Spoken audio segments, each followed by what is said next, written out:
좌로나 우로나 치우치게 하는 온갖 유혹과 시험을 오늘도 이겨내며 극복하며 주님의 말씀을 믿고 의지하는 길이 승리의 길이요, 영광의 길이요, 생명의 길임을 나타내고 우리 스스로 그 은혜를 입으며 살아가게 하여 주옵소서. 예수님의 이름으로 기도하옵나이다. 아멘. 데살로니가 전서 5장.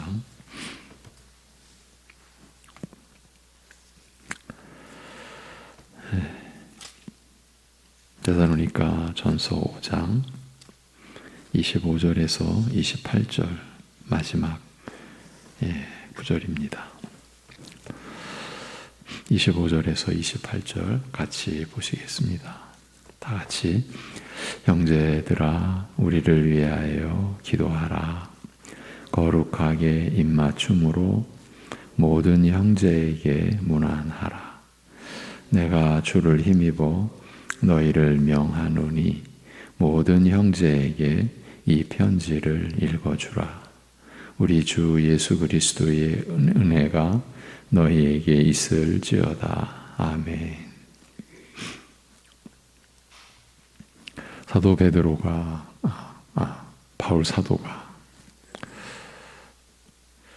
제가 그동안에 바울과 베드로를 좀 헷갈린 것 같습니다. 주일에 저희 교회에서 베드로 전서를 보고 있어서 요즘에 제가 베드로에 꽂혀 있어서 그런 것 같습니다. 지금 보니까 데살로니가 전서는 바울의 서신인데 제가 베드로라고 그렇게 한 것 같습니다. 바울 사도가 우리를 위하여 기도하라고 한 인사말을 통해서 사도 일행과 교회와 교인들 간의 관계를 살피고 있는 중입니다. 단순하게 우리를 위하여 기도하라고 하는 그 정도의 의미가 아니라 본 서신 안에 이미 기록되어 있듯 사도와 교인들 간의 관계도 우리가 충분히 느낄 수 있고 그래서 좀 살펴보자 한 겁니다. 어제에 이어가겠습니다. 지난 시간에 성도들은 이 말씀의 일꾼들에게 말씀의 역사로 인한 은혜 외에 이 말씀의 역사라고 하는 것을 달리 표현하면 말씀의 사역자들이 전하는 말씀을 통해서 역사하시는 성령님의 은혜 이렇게 우리가 이해해야 되겠죠. 그 은혜 외에 다른 것을 바라고 구해서는 안 된다라고 한 내용을 곰곰이 돌아보자, 묵상해보자라고 했습니다. 그만큼 중대한 내용이기 때문입니다. 여러분이 사역자가 전하는 말씀을 통해서 역사하시는 성령님의 은혜를 받아 살고자 하신다면 목회자를 위하여 기도하지 않을 수는 없습니다. 그리고 그 기도의 내용은 그 사역자가 하나님께서 우리에게 주신 말씀의 본 뜻을 더 바르게, 더 풍성하게, 더 깊게 전하도록 하기 위한 기도가 되겠죠. 그리고 말씀의 일꾼인 목회자를 하나님께서 교회에 보내신다는 사실을 믿는다면 그 또한 그 목회자를 위하여 기도하지 않을 수 없을 것입니다. 그러나 목회자에게 다른 것을 구하고 바랄 때는 여러모로 달라질 것이라고 했습니다. 우선은 기도의 내용부터 달라질 것입니다. 그렇지 않겠습니까? 말씀의 은혜를 염두에 두고 기도할 수 있겠냐는 겁니다. 다른 것을 구하고 있는데 말입니다. 그런데 이것은 이제 사역자의 편에서도 동일한 문제라고 했습니다. 사역자가 내 양을 치고 먹이라고 하신 목자장 되신 예수님의 말씀을 벗어나면 주님의 양을 풍성한 말씀의 꼴로 먹이는 것이 아니라 도리어 자신이 주님의 양을 집어삼키는 사태를 피할 수가 없게 됩니다. 이미 주님의 양인 교인이 자신의 뜻을 이루기 위한 도구요, 수단이 되어버렸기 때문입니다. 이렇게 되면 이 불행을 어떻게 설명할 수가 없을 지경이 된다라고 했습니다. 양자 간에 다 불행인 것이죠. 그래서 이런 사태를 어떻게 극복하고 피할 수 있는지에 관해 오늘 좀 더 나누도록 하자라고 했습니다. 이제 여기서 오늘 이어가려고 했는데 그 전에 한 가지 더 추가적으로 나눌 내용이 있어서 부득이 말씀의 순서를 조정하게 되었습니다. 사실은 다루고 싶지 않은 내용이기도 합니다. 그렇지만 이 점도 매우 중요한 사안이기 때문에 피해가지 않기로 했습니다. 목회자가 교인을 주관하고 지배하는 위험한 구조에 대해서 지난 시간 강조해 드렸는데, 이제 그게 두려운 거죠. 저 역시 이제 목회자의 한 사람으로 두려운 겁니다. 그런데 그 반대의 경우도 위험하기는 마찬가지입니다. 성도가 사역자를 주관하고 지배하는 구조도 교회 안에서 얼마든지 있어 왔습니다. 오늘날도 그렇고요. 어떤 이유에서건 어떤 배경에서건 간에 교인이 말씀의 일꾼을 주관하는, 이 주관한다라고 하는 것도 참 어려운 표현인데, 그러니까 악한 영향력을 끼치는 거죠. 넓게 말하자면 그런 상태가 된다라는 것은 그야말로 무서운 일이 벌어지고 있는 것입니다. 이 역시 하나님 나라의 질서를 붕괴시키고 있는 상황이기 때문이니까요. 이런 상황들이 해를 거듭하게 된다면 그 교회는 어찌 되겠고 또한 교인들은 어찌 되겠습니까?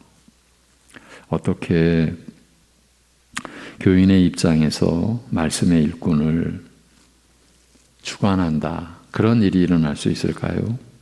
생각만으로는 일어날 수 없는 일인 것 같은데 사실은 빈번히 일어나고 있는 일이기도 합니다. 그런 일로 인해서 아픔을 겪는 교회의 소식을 잊을만 하면 듣고 하는 것이 작금의 상황입니다. 이렇게 교회 안팎으로 드러나는 경우도 있지만, 그러니까 교인들이 교회를 주관하는 거죠. 그러한 경우가 드러나는 경우도 있지만 정작 어려운 상황은 분명 어느 특정 교인이나 그 교인을 따르는 무리들이 교회를 주관하고 목회자까지도 주관하는 구조인데도 겉으로는 감춰져 있을 때입니다.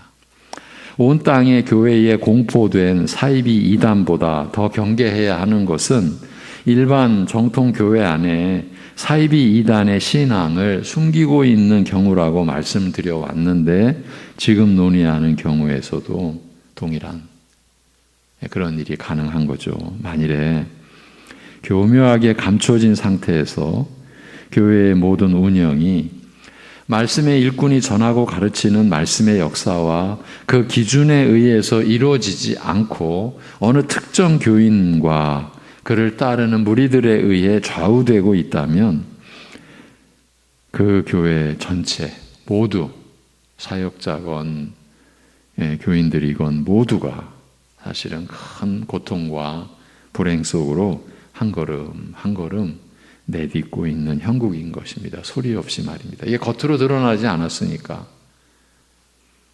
누구도 이렇게 말할 수 없지만은 지금 그 어둠 속으로, 어쩌면 그 어둠 속에 빨려 들어가듯이 한 걸음 한 걸음 들어가고 있는 형국인 것이죠. 사역자, 곧 목회자의 자고함과 교만함이 끼치는 해악은 가늠할 수 없을 만큼 큰 고통을 교회 구성원 모두에게 안겨주는데 마찬가지로 어느 특정 교인의 거만과 교만함으로 인하여 교회가 안게 되는 불행도 못지않다고 볼 수 있습니다. 그렇다면 어떻게 해서 이런 일이 일어날까요? 어려운 내용이죠. 그래서 처음에는 좀 쉽게 상식적인 일반적인 차원에서 일단 접근해 보겠습니다. 어느 특정 교인이 사역자보다 더 능력 있는 경우를 생각해 보십시오. 이런 경우가 얼마든지 있을 수 있습니다. 하나님께서 능력을 기준으로 말씀의 일꾼을 세우시는 것이 아니지 않습니까?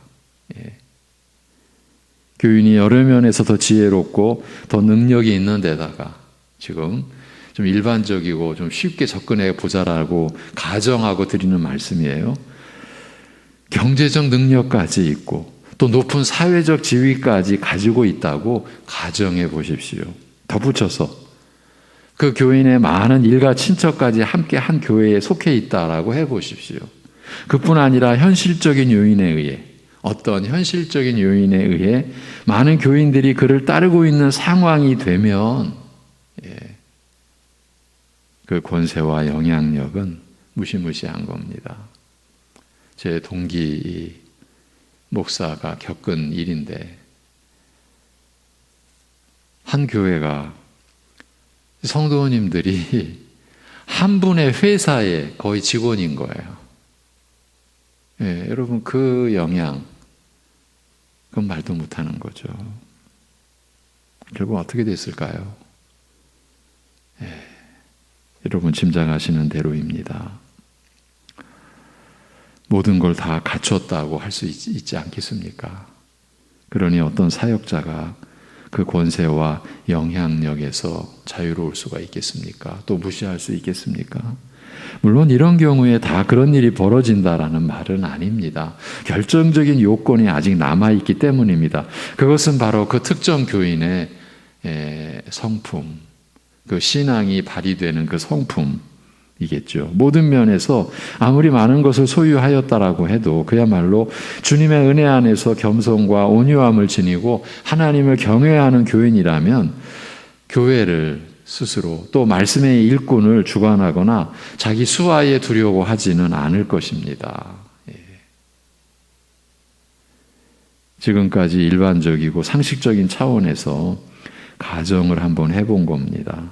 그런데 사실은 이런 경우에 해당되는 교회가 없는 게 아닙니다.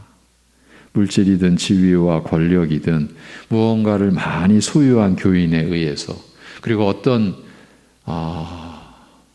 의도가 있는 교인에 의해서 교회가 좌우되고 사역자도 이끌려 다니는 사태가 늘 있어 왔습니다.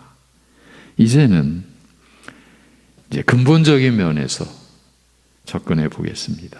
교인이 교회를 주관하고 목회자까지도 주장하는 일이 어떤 배경하에서 일어나게 될까요? 이제 지금은 일반적이고 상식적인 차원에서의 접근은 배제하고서 생각해 보자라는 겁니다. 그건 한마디로 하나님 나라로서의 교회가 아니기 때문이라 할 수 있습니다. 하나님의 교회, 곧 하나님 나라로서의 교회라면 말씀의 일꾼이 교인 누군가에게 영향을 받고 종속되는 그런 일은 일어나지 않습니다. 일어날 수도 없다는 말입니다. 그것은 하나님 나라 안에서 사역자 본인도 교인 본인도 가장 두려운 일을 범하는 것이기 때문입니다. 하나님 나라의 질서를 하나님께서 부여한 그 권위를 지닌 이 말씀의 사역자에게는 말씀의 권위로 인해서 허락된 그 권위가 있지 않습니까? 그 권위로 인한 질서를 그 누가 무시하거나 깨뜨릴 수가 있겠습니까? 출애굽기를 우리가 보면 출애굽의 그 역사 속에서 모세의 권위에 도전한 누가 도전했습니까? 가장 가까운 사람들이 도전했죠. 하나님께서 무서운 징벌을 보여주셨죠. 그리고 회개하니까 거두셨지만 지금으로 말하면 나환, 한센병, 문둥병을 일어나게 했죠. 그야말로 저주의 어떻게 보면 상징이라고 할 수 있는 그 문둥병을 즉각적으로 발휘되게 하셨죠. 모세의 권위에 도전하는 그게 하나님 나라의 질서인 거죠. 하나님의 나라가 교회의 근본과 중심이 되고 하나님 나라를 구하는 것이 모든 성도의 목표가 되어 있을 때 그 나라의 권위와 질서를 해치고 파괴하는 일을 누가 벌일 수 있겠냐는 말입니다. 이 진리를 선포해온 교육자가 그럴 수 있을까요? 아니면 그 진리 안에서 은혜를 받아 살아가는 성도가 그럴 수 있겠습니까? 어느 쪽도 그럴 수는 없습니다.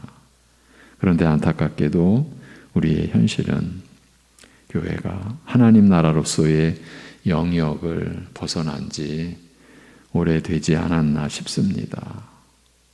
교회는 세상 나라가 아닌 하나님의 나라를 전파하는 곳입니다. 교회 자체가 이 땅에 세워지는 하나님의 나라이니까요. 그러니까 하나님의 나라를 전파하는 사명을 망각하고 교회가 세상의 영화를 쫓게 되면서 기본적으로 하나님 나라로서의 질서가 회파되었고 이 틈을 타서 사탄의 괴계와 인간의 탐심이 합력하여 결국은 나타나게 된 결과물 중 하나가, 그것도 결정적이요 치명적인 것 중 하나가 바로 목회자가 교인의 주관하에 놓이게 되는 경우인 것입니다. 제가 지난 주간 7월달 선지동산 다녀오면서 북향민 한 분이 그 짧은 시간에 한국교회의 어두움을 여러모로 겪고 나서 공부하는 시간마다 제가 이런 걸 겪었는데요. 참 그래서 그 진행은 참 실제의 어떤 그 문제가 드러나니까 유익한 면도 있었지만 저로서는 참 안타깝고 마음이 쉽지 않았죠. 그 중에 하나가 왜 목회자가 교인의 눈치를 보죠? 이 말. 여러분도 짐작하시죠? 이런 경우가 되면 참 어려운 거죠. 물론 지난 시간에 나눈 목회자가 교인을 지배하는 것이 더 결정적이요 치명적인 경우이고요. 교회의 본질 자체가 하나님 나라요. 또한 교회의 사명이 하나님의 나라를 전파하는 것이기에 그렇죠. 여러분 이 세상의 나라와 관계해서 세상에서 우리 성도들이 살아가는 어떤 지혜, 뭐 하는 방법, 뭐 하는 능력 이런 얘기하는 곳이 교회가 아니죠.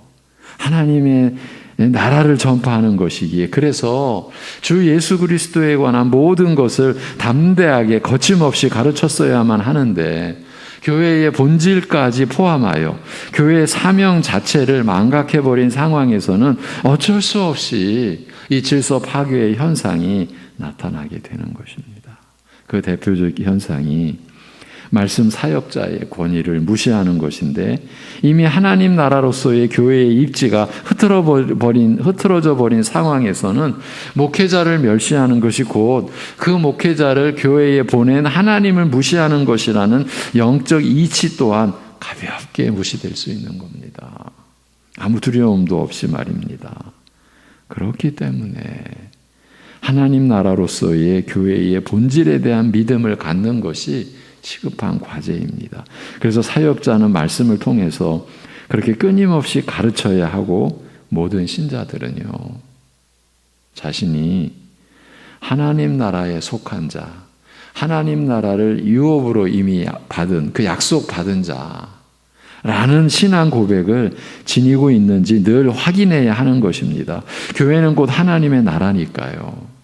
여러분 교회가 하나님 나라라고 했을 때 난 교회에서 뭘 했어. 이런 생각이 들 수가 없는 거예요. 사역자의 입장에서 그래도 내가 충성된 종인데 그런 생각 자체가 들 수가 없는 거예요. 왜? 하나님 나라니까. 그래서 바울 사도도 나를 충성되이 여겨 이렇게 고백하는 거예요. 나를 능하게 하셔서 내가 하나님 나라의 일을 하는데 능한 자라는 생각은 꿈도 꿀 수 없는 거예요. 왜? 하나님 나라니까.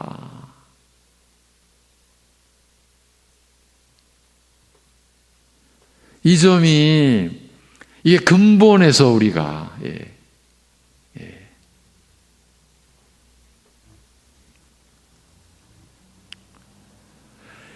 사역자는 그래서 말씀을 통해서 하나님 나라로서의 교회의 본질을 끊임없이 가르쳐야 하고, 모든 성도분들은 내가 하나님 나라에 속한 자, 난 하나님 나라를 소유한 자, 영원한 하나님 나라를 상속받기로, 그 기업을 유업으로 받기로 약속받은 자, 이 신앙 고백을 늘 확인해야 하는 겁니다. 그런데 우리의 두려운 현실은 교회를 그저 세상에 속한 인간의 나라로 여겨왔고 그것으로 만족해 왔다라는 점입니다.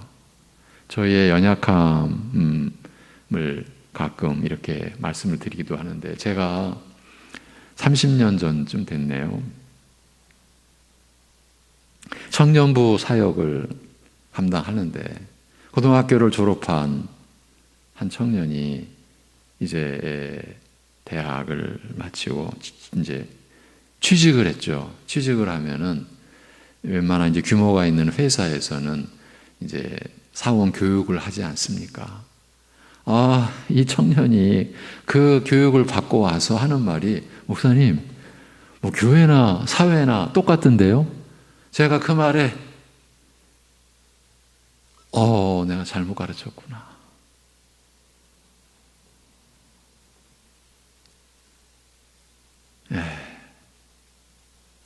제가 얼마나 소설아치게 제 표정을 감춰야만 했죠. 뭐 똑같은데요. 이럴 수가 있는가? 우리가 그렇게 그런 상태였다는 거죠. 하나님과 하나님 나라에 대한 지식을 갖추지 못한 채로 말입니다. 한마디로 우리가 무지했던 것이죠. 그저 교회도 이 세상에 속한 인간의 나라, 그 인간의 집단, 그렇게 여기고 그렇게 만족해 왔다는 거죠. 물론 또 다른 명백한 이유도 있습니다.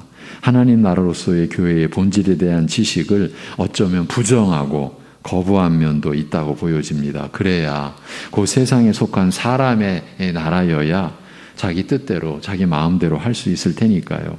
그러니 교회를 하나님의 나라로 여길 수가 없었던 것이고, 그래서 하나님 나라로서 교회를 제시하는 말씀을 비켜갔고 때로는 덮어왔지 않나 싶은 겁니다. 그렇지 않고서야 교회가 이렇게 세상 나라나 별반 다를 바 없이 이렇게 될 이유가 없으니까요. 그렇게 볼 수밖에 없는 대표적인 사례가, 참 제가 이런 말씀을 드릴 때마다 저도 참 어려운데, 교회가 이렇게 세상 나라나 별반 다를 바 없이 된, 또 이렇게 볼 수밖에 없는, 너무 쉽게 이렇게 얘기할 수 있는, 그래서 대표적인 사례가 교회 직분을 계급으로 여기는 것 아닙니까? 세상은 모든 직분이 체계가 있고 계급이지 않습니까? 그런데 교회에서도 직분을 계급으로 여기는 거죠. 그러니 교회는 세상과 다르다고 할 수가 없습니다. 계급이 아니라고 하면 누구나 비웃지 않습니까? 다 계급인 줄 아는데 무슨 소리냐는 것이죠. 사실은 교회 직분의 세속화 문제만 갖고도 이 시대의 교회에 대한 무지를 얼마든지 입증할 수 있을 정도입니다. 우리가 하나님 말씀으로의 교회에 대하여 무지하다라는 거죠. 그럴 정도로 세속화되었고 타락해 있다는 말입니다. 직분이 계급이지. 이건 너무 쉽죠. 그럼 또 올라가야지. 한 단계 한 단계. 그것이 신앙의 목표가 될 때, 직분을 갖는 것이 신앙의 목표가 될 때 여러분 어떻게 되는 겁니까? 직분은 신자들을 섬기는 거예요. 자기도 신자고 목회자인 저도 신자고. 근데 이게 거꾸로 계급이 됐어요. 이거를 누가 부정하겠습니까? 우리 시대의 교회에서. 그러니까 지금 종교개혁 500년, 지금 500년 좀 지났죠. 이 시대의 교회는 열심히 내달렸습니다. 어떻게 내달렸냐 하면 종교개혁 500년을 거슬러 올라가기 위하여. 그래서 500여 년 전 종교개혁이 일어났던 유럽의 그 지역교회, 그들의 형상과 오늘 우리의 모습이 거의 다를 바가 없다. 500년간 열심히 거슬러 올라간 거죠. 그 중에 하나가 직분도 계급이다. 그러니 올라서야 된다. 안 올랐으면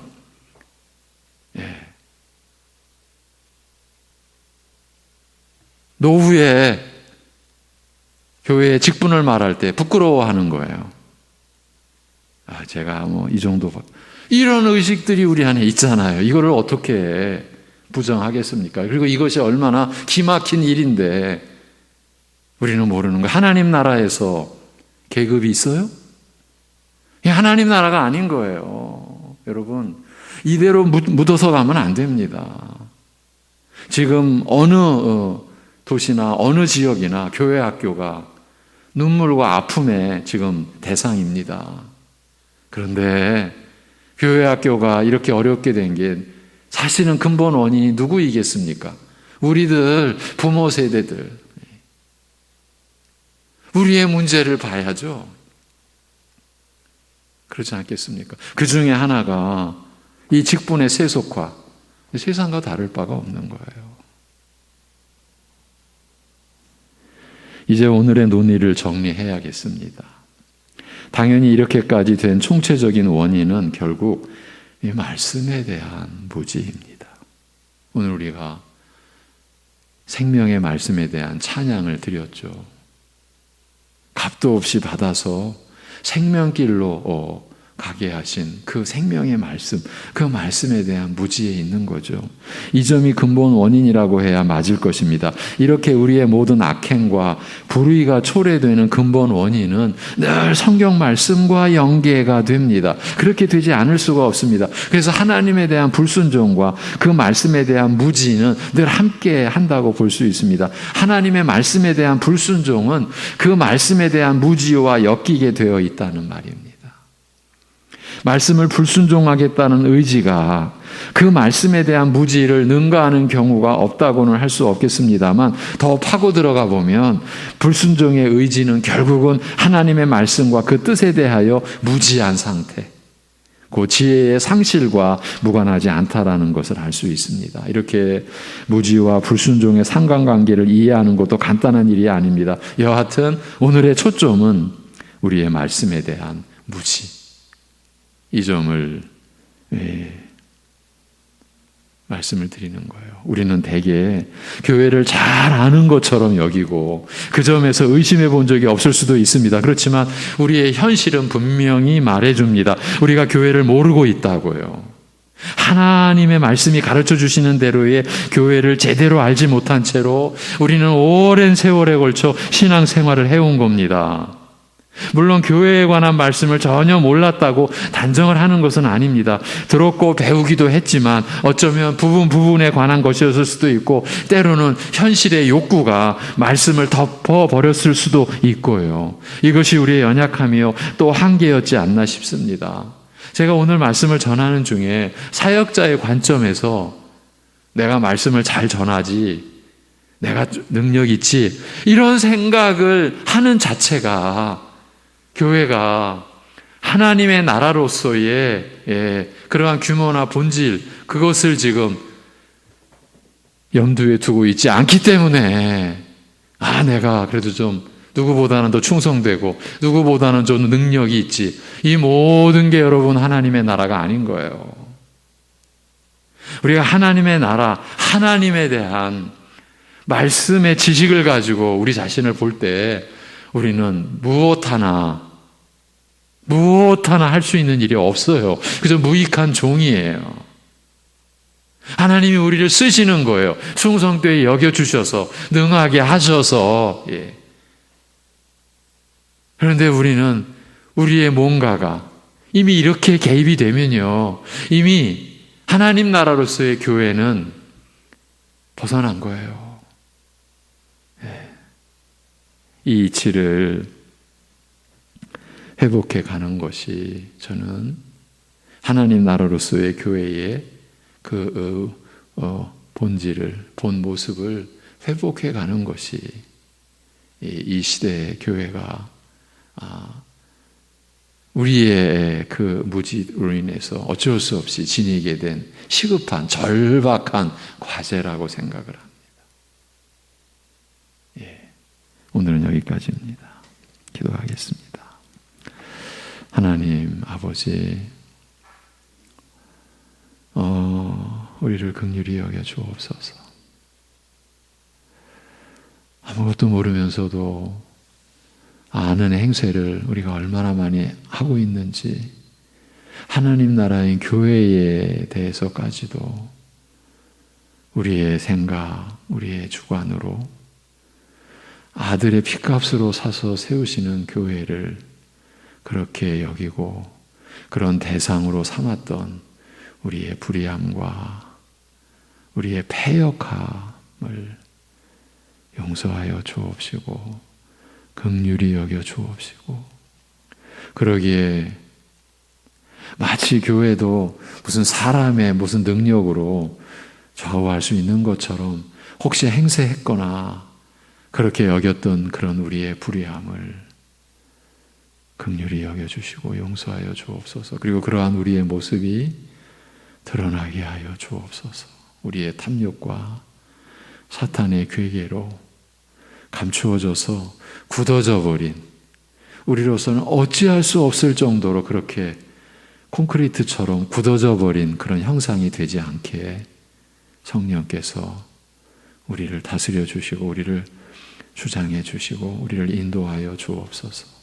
아버지 하나님, 영생의 나라인 하나님 나라를 이 세상 나라와 구분 못하고 그저 우리의 욕구와 욕망에 따라 교회도 마치 세우거나 무너뜨릴 수 있는 것처럼 그렇게 행세해온 우리였다라는 점을 감출 수가 없고 부정할 수가 없음을 고백하는 우리를 붙들어 주옵시고, 우리가 주님의 몸된 교회에 어떠한 의식을 가지고 어떻게 기도해야 할지, 마땅히 기도할 바를 알지 못하는 우리의 연약함을 긍휼히 여겨주시고 성령께서 우리 안에서 인도해 주시고 우리가 하나님 나라로서의 교회를 섬겨갈 수 있도록 사역자나 모든 하나님의 백성된 우리 성도들이 그렇게 한결같이 하나님 나라인 교회를, 그 영광스러운 교회를, 이 세상 그 어떤 것과도 견줄 수 없는 하나님의 권능과 하나님의 영광과 하나님의 거룩하심으로 충만한 주님의 몸된 교회를 사랑하고 섬기고 감사히 우리가 그 지체로 살아가는 것이 얼마나 복된 것인지를 고백하고 감사하는 우리들 되게 인도하여 주옵소서. 하나님 아버지, 오늘도 갖가지 일로 어려움과 고통과 또 고난 속에 있는 우리 지체들, 우리 가족과 이웃들을 주님께서 붙들어 주시고 그 짐을 다 져 주시는 주님의 은혜로 주님과 동행하며 오늘도 그 어려움을 헤쳐갈 때 오직 주 예수 그리스도만을 바라보게 하여 주시옵소서. 우리의 생명 되신 영원한 소망 되신 주 예수 그리스도의 이름으로 기도하옵나이다. 아멘.